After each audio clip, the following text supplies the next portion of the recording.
Behold, my glorious supporter YatogamiOdin has requested some discussion about everybody's synergization, more like everybody's music theory question, am I right? Folks, there's been a few of these lately. YatogamiOdin asks, why, basically, 9 out of 10 doctors recommend the musical mashup Everybody's Circulation for 1,000% daily value of vitamin meme.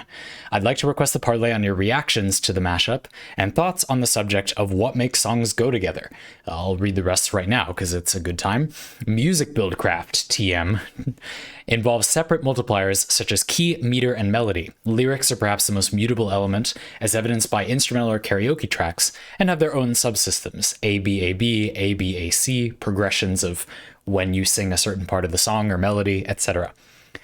I, YatogamiOdin, don't have the qualifications necessary to determine why the songs in Everybody's Circulation fit together. If you have thoughts on the matter, I'd like to hear them. I certainly do. And as a follow-up question, at what point does the combination of existing media constitute an original work? This extends beyond music to, for example, fan fiction. In other words, where is the boundary between derivative work and transformative work? Cool. You've also included some trivia that we'll get to at the end. I'll highlight it. Some of it hit close to home. If you're not familiar with this particular cover, I will link it in the description so you can take a look at the specific example that Yatogami gave. But I'll be talking about the kind of combinations with music much more generally. I'm quite familiar with this specific mashup or kind of meme combination. The original song is from a show I like a lot, and I have heard this particular one before as well. But anyway, I'll link it if you want to take a look. And yeah, the basic answer, I think, is that a good number of songs can kind of combine really confusingly well with many, many other seemingly different songs because a lot of them use a similar time signature and a similar beats per minute. In other words, you don't have to adjust their speed too much for them to fit, and they have the same kind of ba ba ba ba ba ba ba ba rather than some irregular rhythm that's just common, while it is simultaneously much less common for songs to include lyrics at the same points during the song. It's much more common for songs that use that relatively common beat per minute speed and relatively common time signature rhythm to also not have a very similar distribution of lyrics. So their musical elements, besides the singing, will sound similar to each other a lot of the time. And you won't have to really change much about the song for it to feel like it flows from one to the next, while simultaneously the lyrics will be out of each other's way. You could play the songs right on top of each other, provided you adjusted the speed, and they would hardly even talk over each other, while the instrumentals would mysteriously fit together perfectly. And I think the reason is that the most variable part of most songs is the vocals, and the other parts of the song are surprisingly often very similar. Well, if you study music theory, it's probably not surprising, but I think that's why. So as for the first part of the question, I think it's, from a music theory perspective, rather simple. It's simply because a lot of songs are similar in their rhythm and their speed, but relatively more different in their vocal allocation, where in their, their rhythm, their time signature, they're singing. So for example, if a song is in 4/4, it's got your bop, bop, bop, ba, there's even rhythms like that. Most songs, if you're confused about what I mean, is just think like most music. The lyrics may vary a lot in where they are in that measure. Most songs are not someone speaking non-stop. They're generally like ba ba ba ba ba, and then a little break, ba ba ba ba ba, boop boop boop boop boop, doo doo doo doo doo, whatever. And toward the end of each of those measures, I didn't make any noise. That's perfectly common. Listen to, again, most songs, and you'll find that, again, in general, there are genres like rap that actually don't do this very often. But generally, songs leave a good amount of space in their vocal pattern. It's not the person talking nonstop. Again, there are exceptions, but it's common. The instrumentals of a song don't do this as often and generally follow a similar time signature and beat. So if you fit two songs together, even if they're just overlapping, which isn't exactly what this mashup is, they will mysteriously well fit together simply because they're not designed to fill up all the space. There's room for the other song, provided you just look look a little bit and make sure you don't pick a song that's putting the vocals in the exact same part of the measure. It's pretty easy to find a song that's putting the vocals toward the end of the measure and another one toward the beginning of the measure. There you go. Those songs are relatively likely to have other parts of their music theory be very similar, so they'll match up surprisingly well. There are some songs that are just particularly good at this. They just have a lot of room for this, or their vocals are probably in general extreme. They're like close to the beginning or the end of the measure and don't take up much room, meaning they're likely to let another vocal, fit in. And their instrumentalization is just very regular, like 120 beats per minute, 4/4 time signature, and the instrumentals are not like super dense throughout that time. That's just very likely to sound good with most music in the modern era. And I think that's why mashups like this are so popular. Again, I studied music theory a long time ago, but that's just my current kind of simplified and unmusic theory thoughts about the subject. So now we kind of have a bigger task, which is, okay, well, if you make a mashup like that, is that an original work? Is that a parody? Is that derivative? Is that transformative? Is it something new? Copyright law, we're just not even going to talk about that because I don't know. And I also think the law is kind of a little silent on the subject. There's a lot of sort of reposting culture, current internet culture, like on YouTube especially, and TikTok and stuff like that, has a lot of monetized examples of somebody basically just reposting something they didn't make at all, and the legal issue of whether you should be able to make money off that or whether putting ads on it is making money off it directly. What does directly mean? Is currently rather muddy, and I suspect the next decade or so will probably tighten that up a little bit. There's a lot of creators who say you can't directly make money off my stuff, but you can put YouTube ads on it, and it's like, that is directly making money off it. Like in the colloquial meaning of directly, that absolutely is making money off it directly. But legally, it's a touch confusing, at least according to my lawyer. So go figure, I've mostly steered clear of that. You'll notice there isn't a lot of music or just anything from anyone else except video games in the videos I make, because I don't want anything to do with all that. But it is a complicated question, so we'll acknowledge that and move on. The exact thing you asked is, as a follow-up question, at what point does the combination of existing media constitute an original work, like beyond music to fan fiction? Where's the boundary between derivative and transformative? Right. So I think everybody will have kind of a different answer. I think I have a relatively extreme view. I think that more creations by humanity, let's not say art, more things created by humans than I would prefer are where I would describe as derivative. So to telegraph my opinion early, in general, I'm a person who I think more things are derivative than most people think are derivative. I think I find myself feeling when I watch something on YouTube that most of the time it is basically something else that already exists with a kind of minimal number of changes. Let's give a few examples. Recently, I've had some music from the Persona series stuck in my head, and specifically, I have a lot of music from the. So the Persona games have a spin-off series of dance games? Why? Anyway, moving on. Put that over there. That'll come up later at some point and haunt me. The music is rad, in my opinion, but anyway. But they're sort of the same. And in fact, a lot of the main Persona games are very similar, or there's a lot of games related to the series, the Shin Megami Tensei stuff, etc., that are pretty similar. There are even games like Fire Emblem Three Houses and Persona 5 are hardly the same game, but they're pretty similar, and that's a place where I don't know if I would I wouldn't bother claiming that Fire Emblem Three Houses is derivative of Persona. Fact aside that one series may have been first, whatever, either way, I wouldn't say that because I know that everybody will disagree, but I do think that. I'm saying it here, but I'm not going to argue with you about it. I don't have a good argument. I'm just telling you that I feel that they are very similar. They're not really achieving something that different. People who like one will probably like or dislike the other one, mostly based on its aesthetic, its characters, and, you know, what focus they want in those games. Do they want to move things around on a board or not, basically?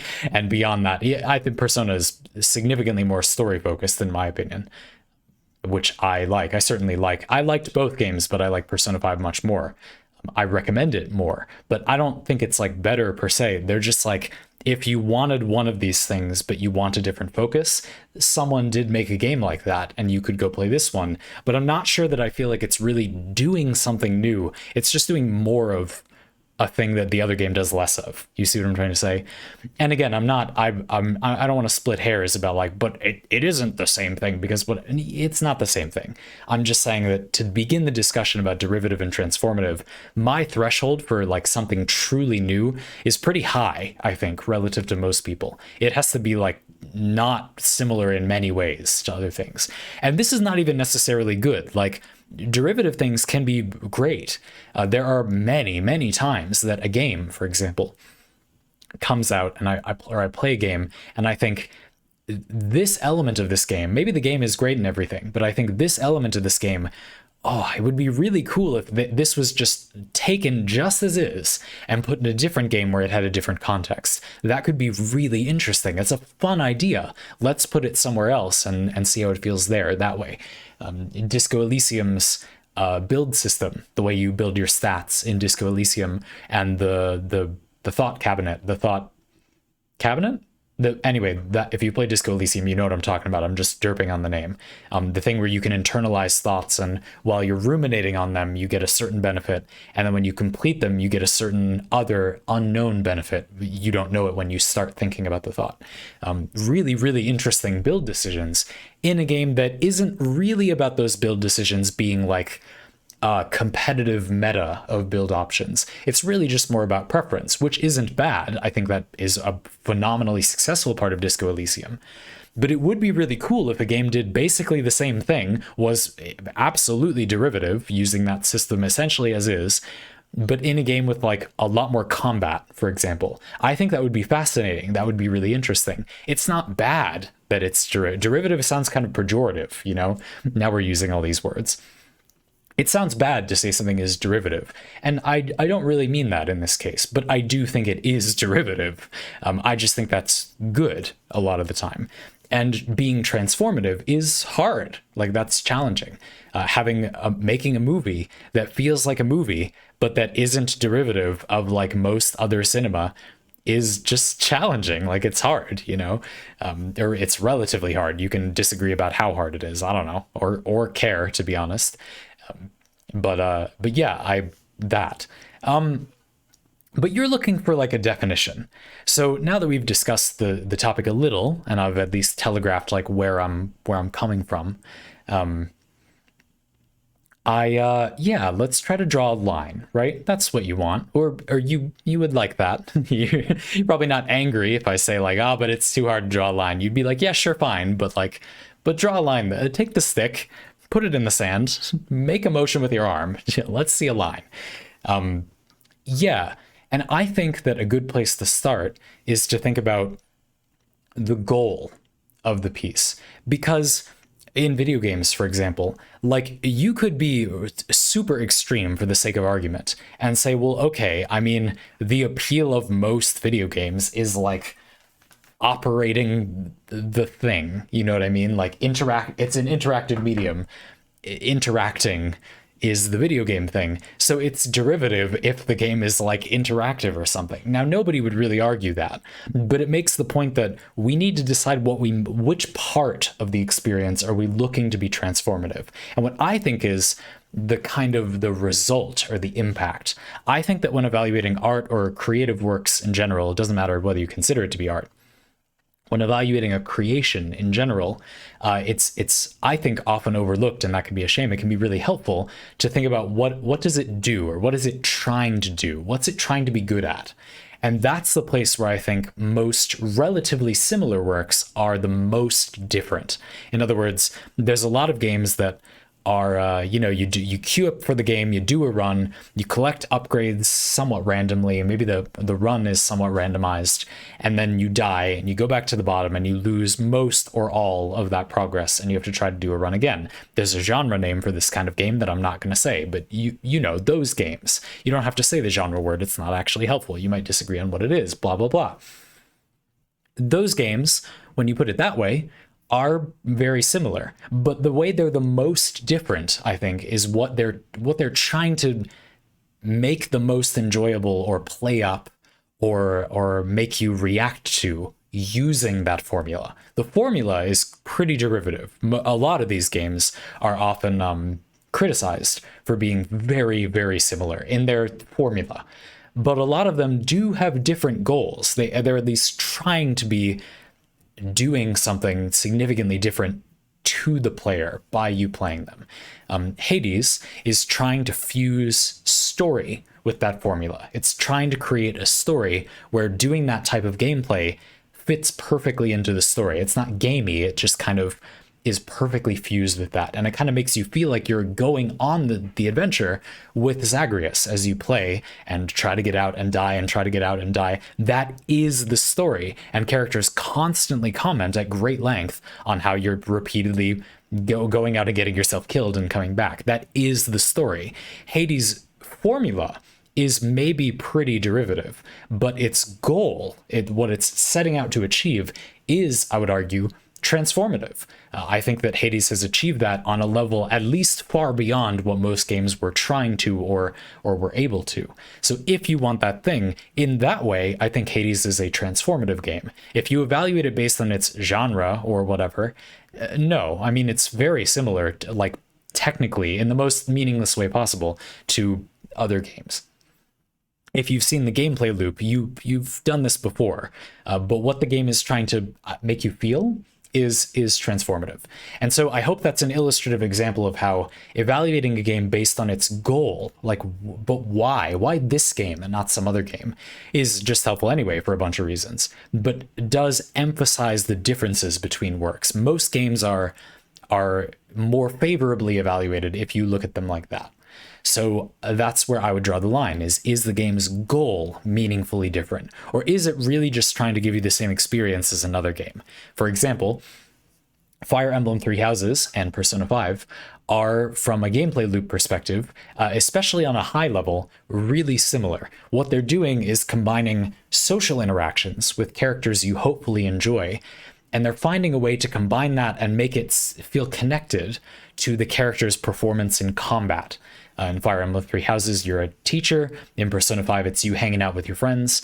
And if your friends have a better time, or you teach your students like better, or give the student more attention in class, they perform better. You see it have an effect on a different part of the game.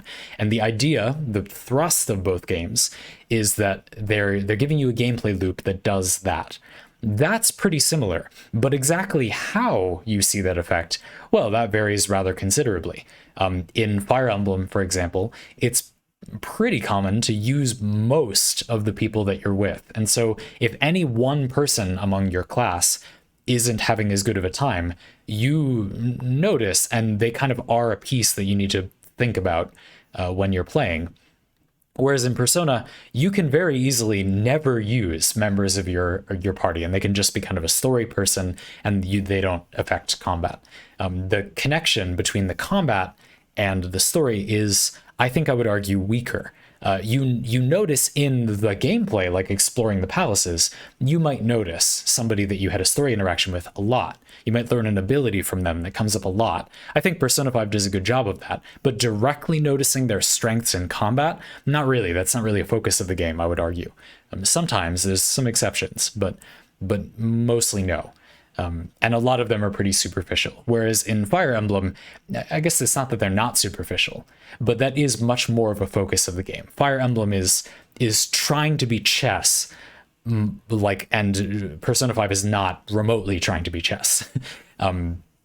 Persona 5 is also a game where the combat is generally very quick. It's not trying to be a puzzle exactly. It's trying to be kind of this momentum-based combat. Something I kind of like about Persona 5 is how combat often feels really momentum based, in that if you ambush the enemy, you have a strong advantage, and if you're prepared, you can pretty much steamroll them. But if you get ambushed even one time, it can be very punishing. That can be frustrating about Persona 5, but it does make you feel like you're sneaking around a palace, and it does emphasize preparation when you invade, which is a focus of the game. Fire Emblem, in many ways, I think, couldn't be more the opposite. While you might prepare and have your students study for a month, get their skill with the sword up before that big battle at the end of the month, sure, you might do that. You prepare, it emphasizes preparation in that way. But when you're actually doing the fight, it's not generally very quick. In fact, a big criticism of Fire Emblem Three Houses is that combat eventually devolves into tedium, and you kind of know what you're going to do for every single turn from the beginning. And then you just kind of have to do it. You have to operate the chess thing. And it's really that beginning of the fight where you think out what you're going to do that is what the game is trying to make interesting, I think. Or it's at least what it succeeds in making interesting, in my opinion. So it's those goals, I think. If they feel different, then I feel like the game is transformative. And if they don't, I think that's relatively derivative. I don't think it's helpful or meaningful to focus on the nitty-gritty nuts and bolts of the gameplay. I think it's more important and more useful to focus on what effect the game package has, or what the takeaway is. Technically, you spend a lot of time in Fire Emblem Three Houses moving pieces around, but those movements are not necessarily the focus, or I don't think they succeed in being the focus of Fire Emblem's gameplay. But there are other games where they don't bear much similarity to Fire Emblem Three Houses in other ways, but they do involve a lot of moving pieces around, like chess. But are the games similar? No, only if you focus on that one meaningless similarity. I think it's because the game's goals are different. Chess has the goal of you reacting to your opponent every turn, and Fire Emblem Three Houses does not have that goal. It doesn't set out to do that, and it doesn't do that, in my opinion. So they are not similar or derivative. I mean, Fire Emblem is informed by chess existing, but anyway, blah. Derivative and inspired by or similar are kind of entangled, but transformative doesn't have to mean different in a lot of ways. Transformative might just be like the overall effect.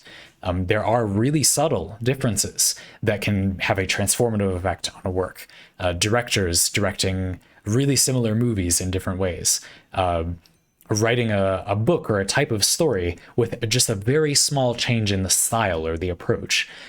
Even things like a book I really like, or that I don't know if I absolutely love it as entertainment, but I found it really useful. It gave me a lot to think about writing. Is Haruki Murakami's Hard-Boiled Wonderland and the End of the World. A bit of a title, but there you go. This book alternates chapters, and they are, at least at first it seems, basically unrelated stories, not similar particularly in genre or location, or they bear few similarities on the surface. And you begin to see how, without spoiling anything in the book, because I do recommend you read it if you have some time. It's not so long, and I think it moves at an okay pace if you have a little patience. But you begin to see how even before there's any clear connection, or maybe there will never be a clear connection, you wonder, between the two different stories that are being told, one chapter this, one chapter that, one chapter this, one chapter that, in lockstep like that, every even chapter one story, every odd chapter another story. You begin to see how even after just a few chapters, having read a story like that one makes this one feel different, even though there isn't anything in this story that really is like that is giving that effect. It's just like if you put salt on your tongue and then you drink some bitters, they won't taste as bitter. That's what salt does. You could put the salt in the bitters and that would cause that effect. But curiously, you actually don't need to combine them and you still get a similar effect, provided they're close enough together. And that kind of palate cleanser, kind of the opposite of a palate cleanser, sets you up to have this feeling, even if it isn't even on the page. Even the title of a work, poetry does this a lot, might be able to alter your experience. And I would argue that writing a poem that is very similar to another poem, but changing the title in a very impactful way, could be transformative, even if most of the poem, evaluated most ways, is it's hard to argue it wouldn't be derivative. Maybe it could easily be transformative, interesting, have a different effect on you, which I think is the meaning of transformative, the only useful meaning, just to change a little aspect. I just wanted to clarify that when I said that I think that it's about what the work does, and I think a lot of things are derivative, I wanted to clarify that that doesn't mean that many differences equals transformative. It might be a small number of differences. The importance is that the differences are not superficial, that they're at the key point. You could hit a bridge in its keystone that holds up the whole arch, and that would be a small difference between the bridge without and with that damage, but it would sure transform the bridge because it would collapse. So there is that element where it's not about changing a lot necessarily, it's about where the changes are. It might be about changing a lot. Changing a lot is rather likely to feel transformative, but not because there are a lot of changes, simply because you have many chances to hit something that changes the effect of the work, or you're changing a lot of small things about how the work feels. So that's what I think. I think that's kind of the key, and sometimes it can be a pitfall to change too much of something, and it's more important to change the key elements. Really understanding how a piece of work that inspires you ticks, really understanding why it works that way, why it does what it does, why you like it, why other people like it, is the key, rather than just knowing what people say they like or something.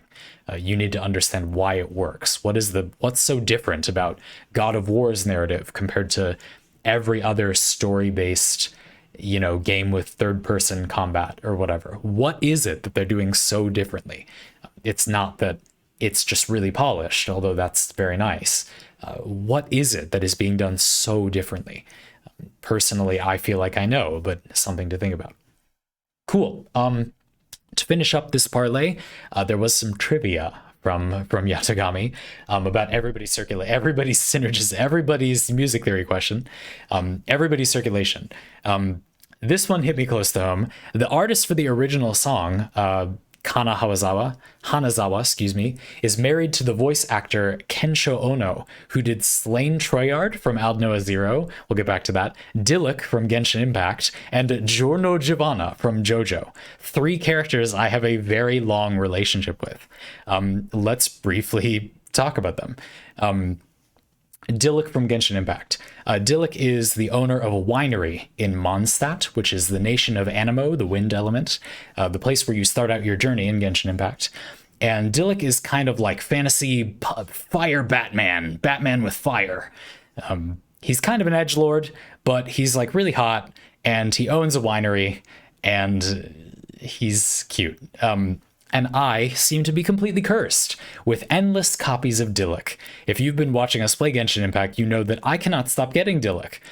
He is not common. You don't get him frequently. The odds are not in favor of you getting a bunch of Diluc and not a bunch of other characters, but that's sure what happened to me. So he has defined my time with the game, and it's often been... I try to keep that in mind when I evaluate other characters, that I have this straightforward but extremely powerful attacker as an asset when I play Genshin Impact that many players do not have. And I often think when I get another pyro character, another fire character, I often think if a player didn't have a Diluc, this character would probably feel like a really useful attacker, wouldn't they? And it's been important for me to keep that in mind. That has defined the way that I evaluate Genshin Impact. Giorno Giovanna. Yes, the rebellious JoJo from JoJo's Bizarre Adventure. Every part of JoJo's Bizarre Adventure is like I guess I would say another generation, or another person related to the initial JoJo that's kind of the inciting incident of the show. Your Joseph Joestar, your any number of Joestars, and this family kind of moving through the generations, or different people in the family, is how the different, you could call them seasons, but really parts of JoJo work. They're not always directly following the events of another. They're kind of an indirect consequence of the events of a previous part, or a thing that it is important is happening at a similar time to a previous part. And Giorno is the first JoJo that isn't doesn't have the same relationship to the previous JoJos as the other ones did. I can't talk about it more because it's a spoiler, but I really like him. Also a total cutie. He is, however, the character in JoJo that I don't like his power much. Can I talk about Gold Experience? Okay, if you don't want to hear this part, it's almost over anyway. I'm just going to talk about some other stuff. We're going to briefly discuss this. It isn't a power, speaking of derivative and transformative, it isn't a power like Star Platinum, like Crazy Diamond, where they they have kind of a straightforward ability that is used in an open-ended way.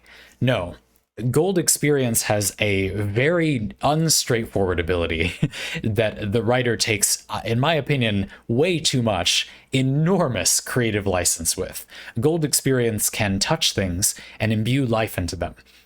And this is taken out to the laundromat, like just everywhere. Like he can touch an item that he wants to walk away and come back to him, and it turns into a bug and just does what he wants it to, or like touch something and it becomes a tree, and he can control the life that it creates, but then sometimes he can't, and he has to like predict what the life is going to do. Which one is it, author?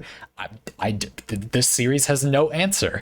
He seems to have an unreliable ability to control the life that the Gold Experience creates. He can punch people and like change their experience of the passage of time. That's a very generous interpretation of what that ability does, to put it politely. That's bullshit. So there's, a character I really like. I had a lot of fun with that series, but I have some major criticisms from a world building perspective. That was beyond the sort of relatively open-ended, fast and loose attitude that JoJo has. I think that Gold Experience went too far and kind of jumped the shark. And it wasn't really ever clear what the power can do. It was too open-ended. That is the thing JoJo does. The characters often have absurd, hilarious, surprising ways that their power that does this thing can like, oh, do this, which is like not really covered by that ability, but feels ultimately derivative, ultimately like something that, okay, like I get why thematically they can do that. It's not cheating, but I did not feel that way with Gold Experience. So I really liked that part of JoJo. I liked all the parts of JoJo, but I don't like Gold Experience. It's a frustrating stand. I was once asked which stand I would want to have from the ones in the series, and I said Gold Experience because it's pretty much open-ended what that ability does. You could just do whatever the hell you want, man. He like regrows organs with it or something. Anyway, what? No, how? What? Anyway, so I mean maybe, but like this wasn't clearly defined. Anyway, and finally, Slain from Aldnoah Zero. This one is probably the most similar to the topic of this parlay. Aldnoah Zero, I'm not sure if I really recommend this show.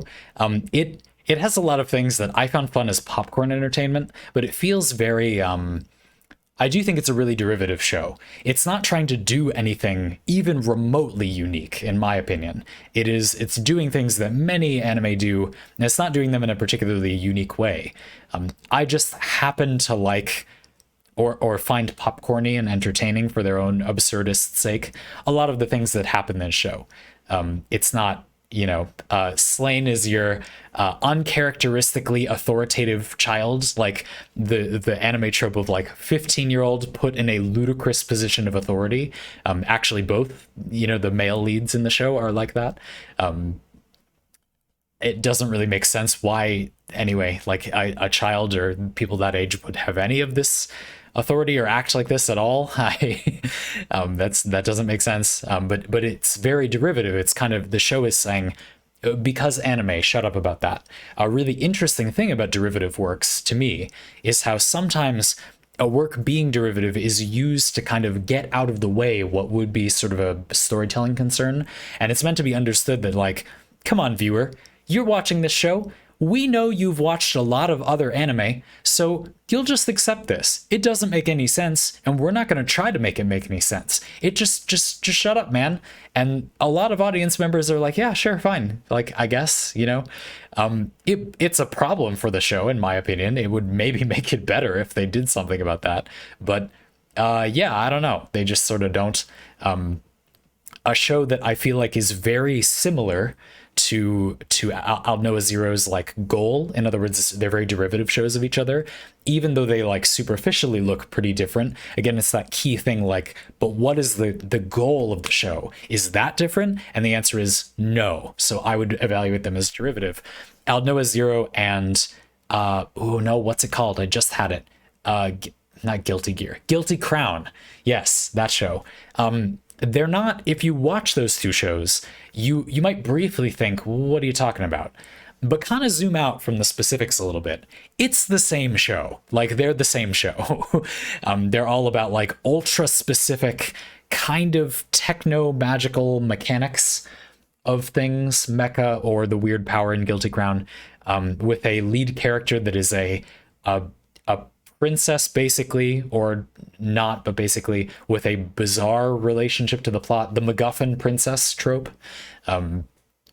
or a girl wearing things that you have no business wearing in a combat situation, that trope, but with like there's some weird reason why it works out, and then characters of an age that it doesn't make sense that they're doing these things, and audience self-insert kind of character that is your high school age if you're a high school person watching this anime. They both really solidly do that exact same thing. That is their goal. That's the reason for the show. That's why people will watch it and it will succeed. That's why it's safe for the investors of the board of directors.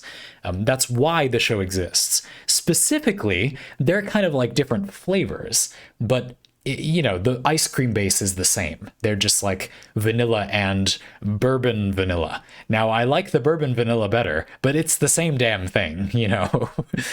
So anyway, I thought that was a good example of the topic of this parlay in some way. Maybe the Dillick and Giorno things weren't, but I didn't know, but I'm not surprised to hear that the most popular version of Everybody's Circulation on YouTube is a cover, not the original song, as is the nature of these things. And occasionally this re-enters the limelight. You mentioned that it recently did when a VTuber mentioned it during a cover they did of it. And every so often, yeah, like over the years, this is sort of old, you know, in YouTube terms. So every so often this pops back up and suddenly there's a bunch of stuff about it. Whenever there's a new property that you can parody it with, you see a whole slew of that happening, which is always a little fun. Is the song from Monogatari, that series? Is that where it's from, or is that just a really common? I feel like it is.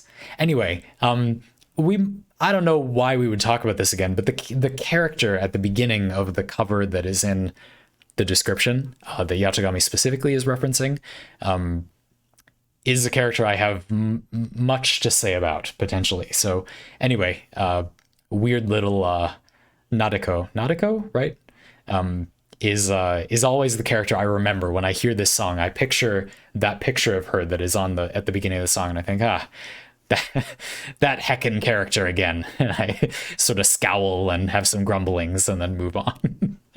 What a show. Anyway, I hope you enjoyed my all over the place answer to this one.